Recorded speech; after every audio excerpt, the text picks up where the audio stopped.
بسم اللہ الرحمن الرحیم۔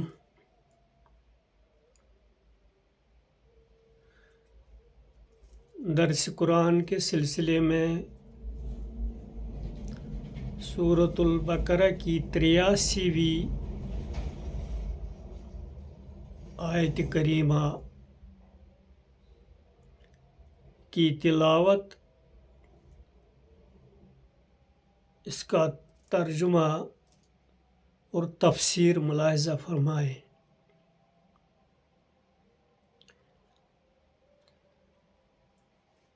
وَإِذْ أَخَذْنَا مِيثَاقَ بَنِي إِسْرَائِيلَ لَا تَعْبُدُونَ إِلَّا اللَّهَ وَبِالْوَالِدَيْنِ إِحْسَانًا وَذِي الْقُرْبَى وَالْيَتَامَى وَالْمَسَاكِينِ وَقُولُوا لِلنَّاسِ حُسْنًا وَأَقِيمُوا الصَّلَاةَ وَآتُوا الزَّكَاةَ ثُمَّ تَوَلَّيْتُمْ إِلَّا قَلِيلًا مِّنكُمْ وَأَنْتُمْ مُعْرِضُونَ۔ اور جب ہم نے بنی اسرائیل سے عہد لیا کہ تم اللہ کے سوا کسی کی عبادت نہ کرو اور نیک سلوک کرو گے ماں باپ کے ساتھ، قرابت داروں کے ساتھ، یتیموں اور مسکینوں کے ساتھ، اور یہ کہ لوگوں سے اچھی بات کہو اور نماز قائم کرو اور زکوٰۃ ادا کرو، پھر تم اس سے پھر گئے سوائے تھوڑے لوگوں کے، اور تم اقرار کر کے اس سے ہٹ جانے والے لوگ ہو۔ اس آیت کریمہ کی تفسیر یہ ہے، انسان کے اوپر اللہ کا پہلا حق یہ ہے کہ وہ اللہ کا عبادت گزار بنے اور اس کے ساتھ کسی کو شریک نہ کرے۔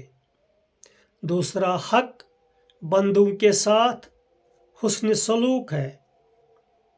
اس حسن سلوک کا آغاز اپنے ماں باپ سے ہوتا ہے اور پھر رشتہ داروں اور پڑوسیوں سے گزر کر ان تمام انسانوں تک پہنچ جاتا ہے جن سے عملی زندگی میں سابقہ پیش آئے۔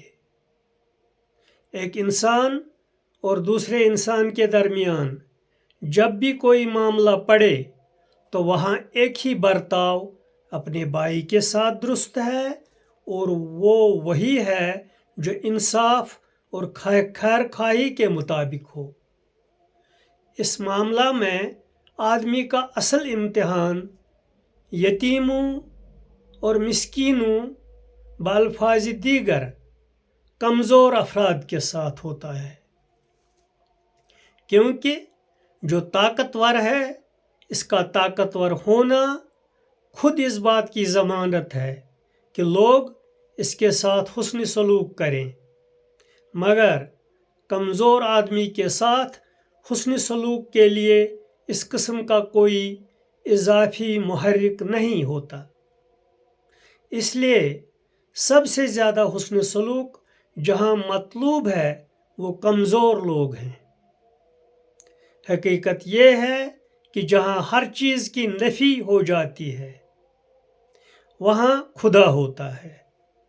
ایسے آدمی کے ساتھ وہی شخص حسن سلوک کرے گا جو فی الواقع اللہ کی خوشنودی کے لیے ایسا کر رہا ہو، کیونکہ وہاں کوئی دوسرا محرک موجود ہی نہیں ہوتا۔